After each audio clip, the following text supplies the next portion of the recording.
In this lesson, we're going to look at the benefits and usage of storage account resources. A storage account is a very, very commonly used resource in Azure. It's actually very versatile. If I think about what is a storage account, so we have this resource type, and it has a number of different properties. A storage account obviously has things like a name, it lives in a resource group like everything else, but it lives in a specific region. Now, when I'm picking that region, I want to think what's going to use it. We always think that latency. So if the storage account is going to be used by, let's say, a compute resource, I want to put it in the same region as the resource that's actually going to be using it. So if I was to go in and start looking at what I do when I create a storage account, if I just say, hey, let's create a new one of the first things we're going to do is once we pick that subscription and resource group is we have to pick the region. So we always make sure we pick the region the same as the compute services that are going to use it. Now, once we've picked the region, the next thing we can do is, well, what is that performance? There's a standard and a premium. Most of the time, we're going to pick standard. But there's also this premium option. So this is the idea of performance. This will also lead into the account type. If it's standard, we're almost always going to be a general purpose V2. That gives us all of the different types of services which we're about to see available. If I pick premium, I have to pick a particular service I'm going to use. So I think standard is always going to be GPv2. Premium, well, it could be block blob. It could be page blob. And we're going to talk about what these are. It could be files. So I have to pick one of those when I do the premium. So if we look at that in action, standard, notice it's not even asking me for an account type. It's just going to use, as it's telling me here, we're going to use general purpose v2.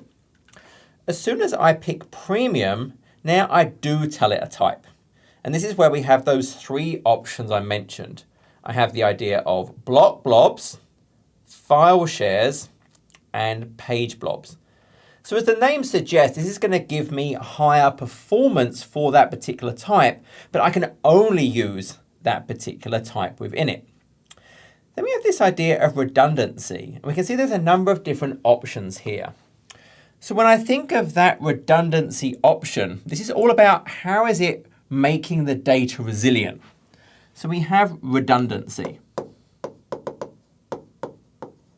Now, remember I'm creating this in a region.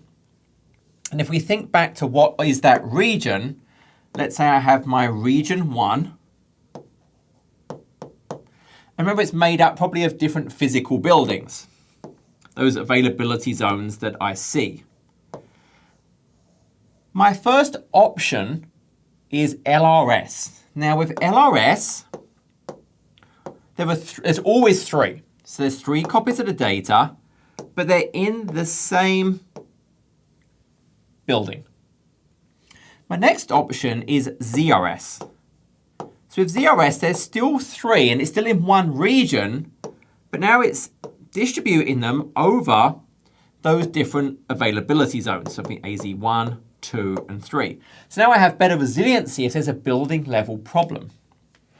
Now, we talked before about pairs of regions. So this is used by storage. So that paired region, R2, if I was to now pick GRS, there's actually 3 copies in the primary region and then another 3 copies in the paired region. So I could think there's 3, but they're all in the same AZ. And then it asynchronously, there could be a lag where there's going to be 3 copies in the same building in that paired region. So now I have resiliency from a whole region level outage. And then there's a variant, we have GZRS, and you're probably going to guess what this is. It's 3 plus 3. but this time the 3 in the primary region are distributed over 3 AZs, where it asynchronously copies it, where the 3 are then in the same AZ on the other side. So I pick the redundancy. Now, obviously, the better the redundancy, that resiliency, the more I pay. So I do pay more money as I move through LRS, ZRS, GRS, GZRS. And I pick the one that makes the most sense for that resiliency I actually need. Now, if I do premium, premium is only going to let me, I don't have the geo redundancy option for premium.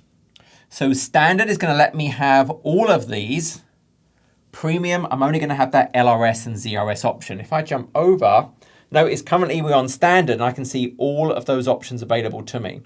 But if I pick premium, well, I only have LRS there.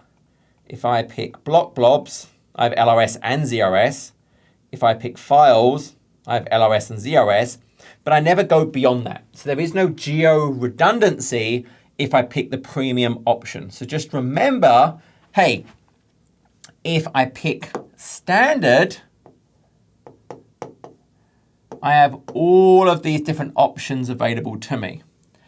If I pick premium,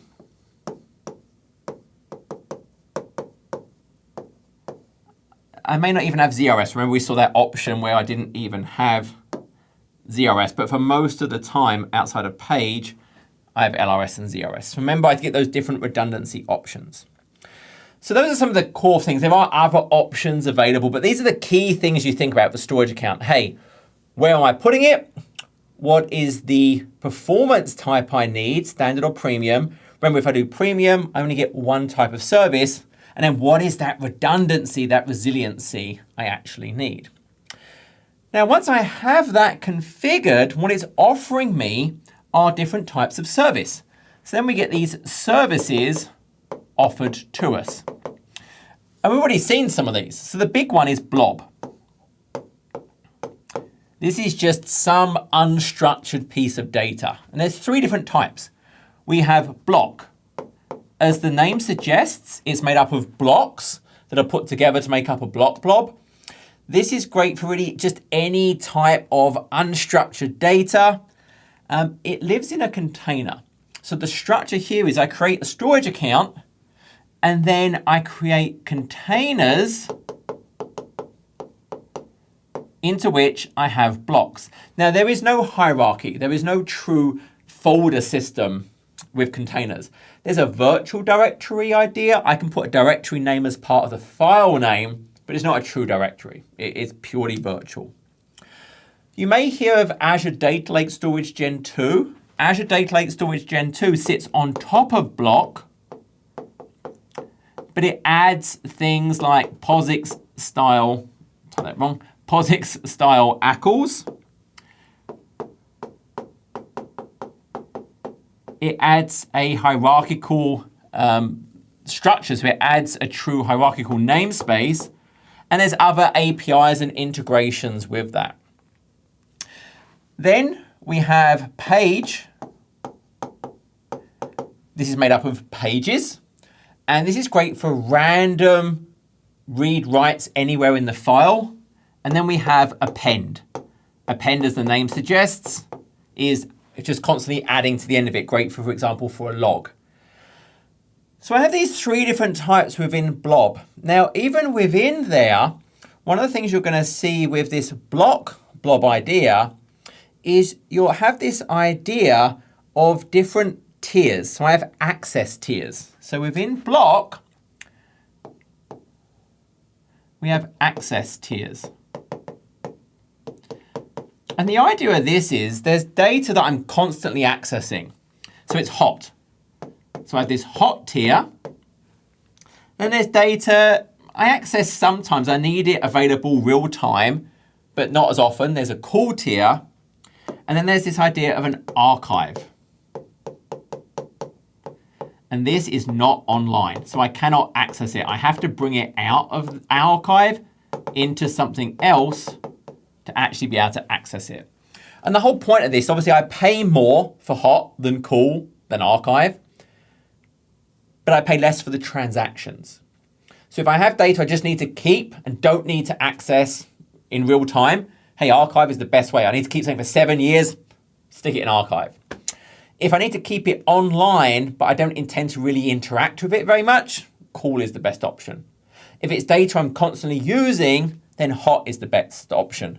And what we actually have is there's something called lifecycle management. And what lifecycle management does is, as the name suggests, it will move data between these and can even delete it based on last access, last modified. So it will help optimize my cost by doing those things for me. So that's really an important thing. This page blob actually leads us to another service.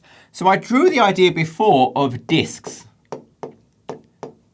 Disks use page blobs, but they completely abstract away the fact that there's a storage account or a page blob. This is a first party. It's defined in the compute resource provider. I say, hey, I want a disk. And the disks have different types and sizes. So I have a type and I have a size, a capacity. And I never see the storage account. I never see the fact that there's a page blob. This has image support. It has snapshot supports. It has true ACLs. This is what we use with virtual machines, with AKS, where I don't want to think about storage account or storage accounts limits. Now, there are different types of disk. A good way to see this, if I look at the pricing page, there's 4 different types. There's premium SSD. These are what we're typically going to use for production workloads. And I have different sizes. With those different sizes, I get different performance of both IOPS and throughput. And as the capacity goes up, so too does the performance. There's also the ability to burst for a short period of time if I've accrued credit, i.e. I've used under my provisioned amount. Then we have the idea of standard SSDs. It's going to have a slightly higher latency and typically lower performance.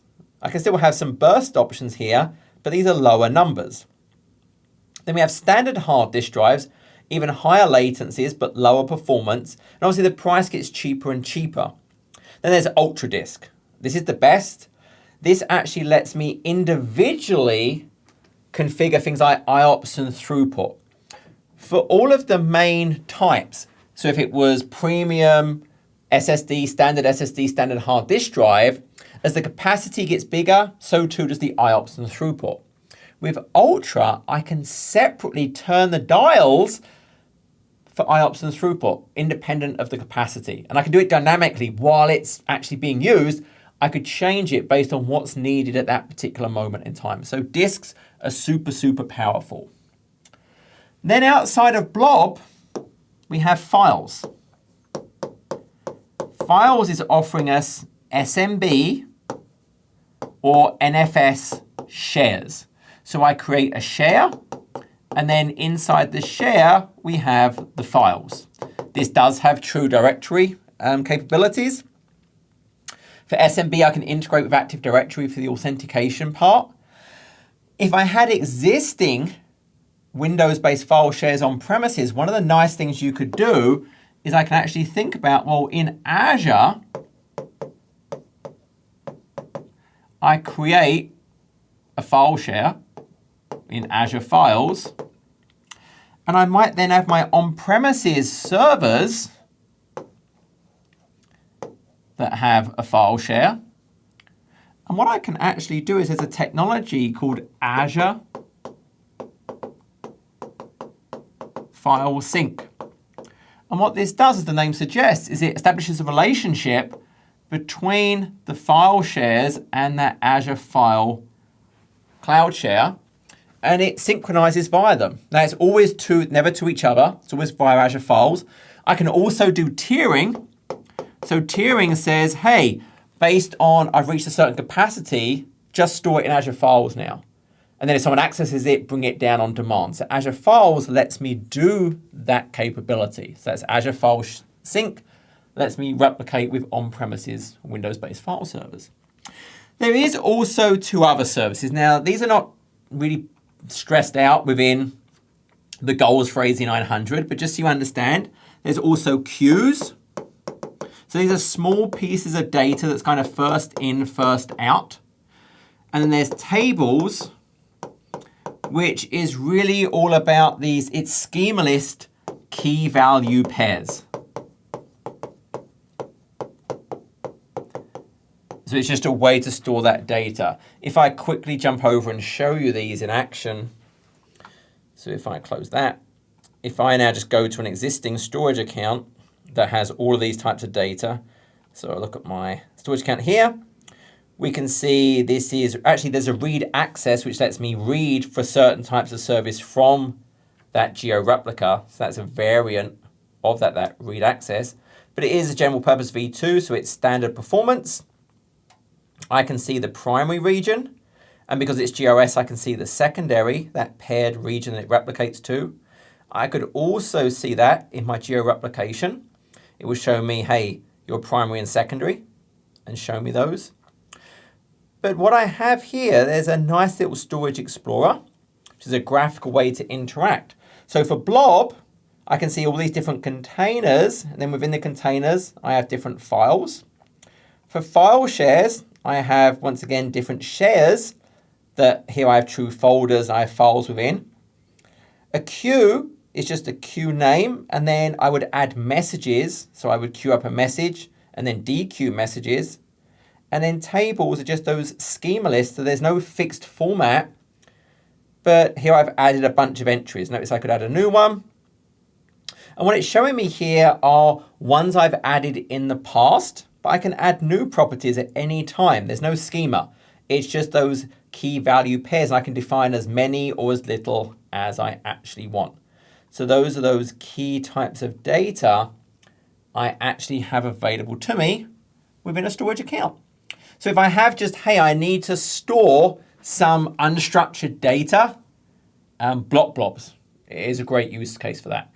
Hey, I need to use storage to attach to a virtual machine or my AKS. I'm going to use disks. I want to offer a SMB or NFS file share in Azure. Which service is great? Azure Files. And then remember those different redundancy options, LRS and ZRS, always 3 copies, but either in one AZ or spread over. That's the only option if it's premium.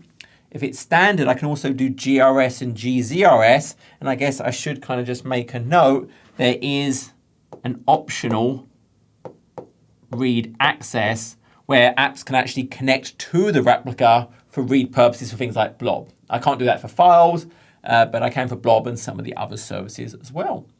So that's our core set of Azure Storage account functionality.